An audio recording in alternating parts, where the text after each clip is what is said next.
What's up, banjo players? Let's talk about the pull-off, another left-hand technique for attacking the strings. Similar to the hammer-on, pull-offs can be good for syncopation and ornamentation and banjoistic textures in general, and playing eighth note melodies with the fiddle. However, a pull-off is good for descending lines, whereas a hammer-on is good for ascending lines. The other neat thing about a pull-off is that you're actually attacking the string in a way that adds volume, because you start on a fretted note and then you pluck with your left hand. You take your hand away from the string with enough resistance that you pluck it on its way out. So you're actually striking a note just with your left hand. So pull-off can be from a fretted note to another fretted note, or a fretted note to an open string, and it can happen on any of the strings. Fifth string, maybe not so much. I don't really fret the fifth string very much. Some people do, but even then, I don't know if they're really pulling off or hammering on the fifth string.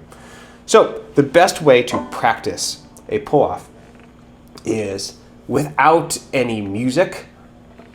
I would just start on the first fret, and then the second fret, and then pull off, and then third fret, and then fourth fret. Each one with a different finger. So you're starting in the first fret position. Like this. Once you can do that 4 times in a row without messing up, try going from the second finger to the first finger, then the third finger to the first finger, then the fourth finger to the first finger.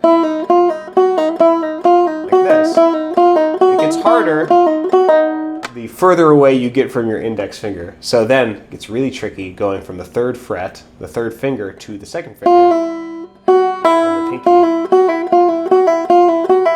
And probably the hardest one is going from your pinky to your ring.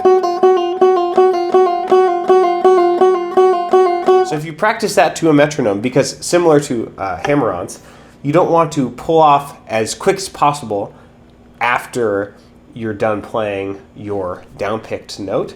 You want it to be in time. You want it to take the pa or ti part of the bumpaditty, the second or fourth subdivisions of the beat, or else it'll sound like this. You want it to sound like a nice fluid line.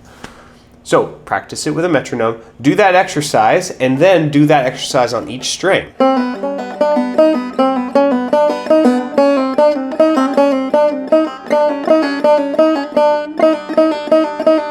Do that on each one, each of the 4 playing strings.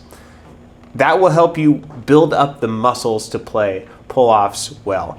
Now, I will say about pull-offs, I did pull-offs wrong for the first, 3 or 4 years of my playing. I always pushed off like this. And you have a lot more power in your hand to grip than to let go.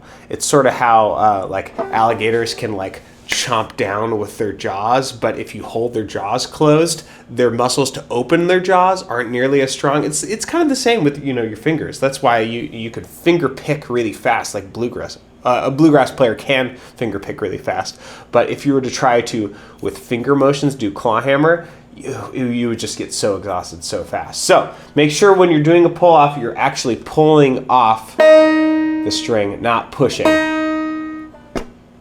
That's it. Have fun.